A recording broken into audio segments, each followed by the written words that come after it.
મિત્રો, પહેલાંના સમયમાં આપણા વડીલો આપણને અનેક કહેવતો કહેતા. આ કહેવતો આપણને સમજવામાં તો સહેલી હતી, સાથે જ તે આપણને સ્વાસ્થ્ય વિશે પણ જ્ઞાન આપનારી હતી. આવી જ એક કહેવત છે કે માગસરનો મૂળો અને ભાદરવાનું કેળું ન મળે તો જૂટવીને લેવું. તો આજે આપણે આ માગસર મહિનાનું મુખ્ય શાક એટલે કે મૂળા વિશે જોઈશું. તો આયુર્વેદ મુજબ આ મૂળો ખાવાની સાચી રીત શું છે? મૂળા કોણે ખાવા જોઈએ ને કોણે ન ખાવા જોઈએ? મૂળા ક્યારે ખાવા જોઈએ અને કેવા ખાવા જોઈએ? મૂળાના પાન ખાવા જોઈએ કે ફેંકી દેવા જોઈએ? આ બધા જ વિશેની સરસ માહિતી આજના વિડીયોમાં આપણે જોઈશું. નમસ્કાર, હું છું ડૉક્ટર રિદ્ધિ પંડ્યા, સંજીવની આયુર્વેદ હોસ્પિટલ, ગાંધીધામ, કચ્છથી. મિત્રો, આયુર્વેદની ચરક સંહિતા, ભાવપ્રકાશ સંહિતા, અષ્ટાંગ હૃદય સંહિતા, આ બધી જ સંહિતાઓમાં મૂળા વિશે વિસ્તારથી વર્ણન જોવા મળે છે. આયુર્વેદમાં મૂળાને મૂલી કહેવામાં આવે છે. તે આપણી પાચન શક્તિને વધારવામાં ખૂબ ઉપયોગી છે. તે કબજિયાતને દૂર કરે છે. તે હૃદય માટે ઉપયોગી છે. આયુર્વેદ મુજબ તે મૂત્રલ ગુણ ધરાવે છે, એટલે કે પેશાબને સાફ લાવવામાં મદદ કરે છે. તેની તાસીર ઉષ્ણ એટલે કે ગરમ છે અને એટલે જ વાયુ અને કફ દોષને મટાડવા માટે ખૂબ ઉપયોગી છે. સાથે જ આયુર્વેદમાં મૂળાને ત્રિદોષનાશક કહ્યું છે, એટલે કે તે આપણા વાયુ, પિત્ત અને કફ આ ત્રણેય દોષોને બેલેન્સમાં રાખે છે. મોડર્ન રિસર્ચ મુજબ મૂળામાં vitamin A, vitamin B6, vitamin C અને ફોલેટ જેવા વિટામિન રહેલા છે. આ ઉપરાંત તેમાં calcium, magnesium, potassium, phosphorus, iron જેવા મિનરલ્સ અને થોડા પ્રમાણમાં પ્રોટીન રહેલું છે. મૂળામાં રહેલું ફાઇબર આપણી પાચન શક્તિને વધારે છે અને કબજિયાતને દૂર કરવા માટે ખૂબ ઉપયોગી છે. આમ આયુર્વેદ અને મોડર્ન સાયન્સ મુજબ જોઈએ તો મૂળા આપણા માટે અમૃત સમાન ઉપયોગી છે. પણ હા, તેની ખાવાની સાચી રીત હોય, ખાવાનો સાચો સમય હોય અને યોગ્ય માત્રા હોય ત્યારે જ તે અમૃત સમાન ઉપયોગી છે. તો ચાલો જોઈએ કે આપણે કેવા પ્રકારના મૂળા ખાવા જોઈએ. તો આયુર્વેદ મુજબ મૂળા બે પ્રકારના છે. એક છે નાના મૂળા અને બીજા છે જાડા અને મોટા મૂળા. જે નાના મૂળા છે તે આયુર્વેદ મુજબ લઘુ એટલે કે પચવામાં હલકા છે. તે આપણા ખોરાકનું પાચન કરવામાં મદદ કરે છે અને ખાસ કરીને તે ત્રિદોષનાશક છે. માટે હંમેશા તાજા, કૂણા અને નાના હોય તેવા મૂળાનો જ ઉપયોગ કરવો જોઈએ. જે મૂળા જાડા અને મોટા હોય તે આયુર્વેદ મુજબ ગુરુ એટલે કે પચવામાં ભારે છે. તે આપણા ત્રણેય દોષને વધારે છે. જાડા અને મોટા મૂળા વધુ પડતા ગરમ તાસીરના છે. માટે જાડા અને વાસી થઈ ગયેલા મૂળાનો ઉપયોગ ક્યારેય ન કરવો જોઈએ. અને જો જાડા મૂળાને ખાવા જ હોય તો તેને ગાયના ઘીમાં કે તલના તેલમાં વઘાર કરીને ઉપયોગ કરવો જોઈએ. કારણ કે વઘાર કરીને લેવાથી તે પચવામાં હલકા બને છે અને શરીરમાં વાત દોષને ઘટાડે છે. કેવા મૂળા ખાવા જોઈએ તે જોયા પછી આપણે હવે એ જોઈએ કે મૂળાને ક્યારે ખાવા જોઈએ.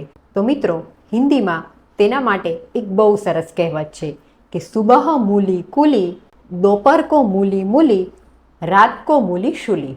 સુબહ મૂલી કુલી એટલે કે સવારના ભાગમાં કૂણા હોય તેવા મૂળાનો ઉપયોગ કરવો જોઈએ. આ મૂળાને સલાડ કે કચુંબરના રૂપમાં લેવો જોઈએ કે તેનું શાક બનાવીને લેવું જોઈએ. આ રીતના કૂણા મૂળાને લેવાથી તે આપણી કબજિયાતને દૂર કરે છે. તે ડાયાબિટીસમાં ફાયદો કરે છે અને હૃદય રોગમાં પણ ખૂબ ઉપયોગી છે. સાથે જ આ કૂણા મૂળા સવારે લેવાથી તે આપણી પાચન શક્તિને વધારવામાં પણ ખૂબ ઉપયોગી છે. અને એટલે જ કહ્યું છે કે સુબહ મૂલી કુલી. આ ઉપરાંત મૂળા ઉપર તમે થોડું લીંબુ અને સિંધાલુણ મીઠું નાખીને પણ લઈ શકો છો. આ રીતે મૂળા લેવાથી તે શ્વાસ ને કફની તકલીફમાં પણ ખૂબ ઉપયોગી બને છે. તેવી જ રીતના દોપહર કો મૂલી મૂલી એટલે કે બપોરના ભાગમાં પણ મૂળાને લઈ શકાય છે. સૌથી છેલ્લે કહ્યું છે કે રાત કો મૂલી શૂલી એટલે કે જો રાત્રે મૂળો લેવામાં આવે તો તે આપણા શરીરમાં શૂળી જેવું કામ કરે છે. કારણ કે રાત્રે મૂળો લેવાથી તે શરીરમાં પિત્ત દોષને વધારે છે, ગેસ કરે છે અને એટલે જ આયુર્વેદ મુજબ રાત્રે ક્યારેય પણ મૂળો ન લેવો જોઈએ. મિત્રો, આપણા ગુજરાતીઓમાં પણ એક કહેવત જાણીતી છે કે મૂળો, મોગરી અને દહીં બપોર પછી નહીં. માટે આ વાતને ખાસ યાદ રાખો કે સવારે અને બપોરે મૂળાનો ઉપયોગ કરી શકાય છે, પણ રાત્રે ક્યારેય પણ મૂળા ન લેવા જોઈએ. મૂળાને હંમેશા કારતક મહિનાની પૂનમ એટલે કે ચાતુર્માસ પછી જ લેવા જોઈએ, કારણ કે ચાતુર્માસ પછી મૂળા લેવાથી તે શરીરમાં ત્રણેય દોષનો નાશ કરે છે અને આ મૂળાને હેમંત અને શિશિર ઋતુ એટલે કે શિયાળાના 4 મહિના દરમિયાન લઈ શકાય છે. થોડા દિવસ પહેલાં રેખાબેન મારી પાસે એસિડિટીની ફરિયાદ લઈને આવ્યા. મેં તેમની હિસ્ટ્રી લીધી અને ખોરાક વિશે પૂછ્યું તો તેમણે કહ્યું કે મેડમ, હું સલાડમાં મૂળા ખાઉં છું. તે સમયે ભાદરવો મહિનો હતો. ભાદરવા મહિનામાં મૂળા લેવાથી તે શરીરમાં પિત્ત દોષને વધારે છે અને એસિડિટી કરે છે, અને એટલે જ આપણા શાસ્ત્રોમાં મૂળાને ચાતુર્માસ દરમિયાન ખાવાનો નિષેધ કરેલો છે. માટે મૂળાને હંમેશા ચાતુર્માસ પછી જ લેવા જોઈએ અને તેને શિયાળાના 4 મહિના દરમિયાન લઈ શકાય છે. મિત્રો, કેટલીક વખત આપણે મૂળાના પાનને તોડી અને ફેંકી દઈએ છીએ, પણ મૂળાના પાન મૂળા જેટલા જ ઉપયોગી છે. મૂળાના પાનને ગાયના ઘીમાં કે તલના તેલમાં વઘારીને જો લેવામાં આવે તો તે શરીરમાં ત્રણેય દોષને બેલેન્સમાં રાખે છે. તે પચવામાં હલકું છે. જેમને પેશાબ અટકતો હોય, પેશાબ આવતી વખતે દુખાવો થતો હોય કે બળતરા થતી હોય, તેમના માટે આ મૂળાનું શાક ખૂબ ઉપયોગી છે. આ ઉપરાંત જેમને હરસની તકલીફ હોય, તેમાં દુખાવો થતો હોય કે હરસમાં લોહી પડતું હોય, તેમણે મૂળાનું શાક જરૂરથી ખાવું જોઈએ. મૂળાનું આ રીતે બનાવેલું શાક vitamin A, B, C, calcium, magnesium, phosphorus જેવા અનેક પોષક તત્વોથી ભરપૂર છે.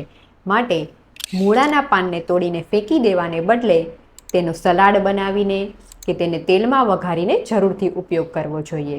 મિત્રો, હવે મૂળો ખાતી વખતે આયુર્વેદ મુજબ આ એક બાબત ખાસ ધ્યાનમાં રાખવી જોઈએ કે મૂળાને ક્યારે પણ દૂધ કે દહીં સાથે ન લેવા જોઈએ, કારણ કે દૂધ કે દહીં સાથે મૂળાને લેવાથી તે વિરુદ્ધાહાર બને છે. આ રીતે વિરુદ્ધાહાર લેવાથી તે ચામડીના અનેક રોગો કરે છે. પણ હા, આ મૂળાની કઢી બનાવીને જો ઉપયોગ કરવામાં આવે તો તે શરીરમાં અનેક ફાયદા કરે છે. માટે મૂળાની કઢી બનાવીને તેનો ઉપયોગ કરી શકાય છે. હવે કાચા મૂળા કોણે ન લેવા જોઈએ? તો જેમને સાંધાના દુખાવા રહેતા હોય, વાની તકલીફ હોય, સાઇનસની તકલીફ હોય, એલર્જી કે છીંક આવવાની સમસ્યા હોય, તેમણે કાચા મૂળાનો ઉપયોગ ન કરવો જોઈએ. તેમને મૂળાને ગાયના ઘીમાં કે તલના તેલમાં વઘારીને જ ઉપયોગ કરવો જોઈએ.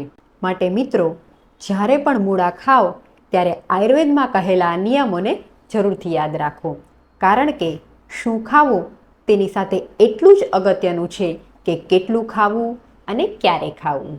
મૂળા વિશેની આ માહિતી જો તમને ઉપયોગી લાગી હોય તો વિડીયોને જરૂરથી શેર કરજો અને સાથે સાથે લાઈક પણ કરજો. અને આયુર્વેદની આવી જ ઉપયોગી માહિતી માટે અમારા વિડીયોને જોતા રહો. આયુર્વેદ અપનાવો, સ્વસ્થ રહો.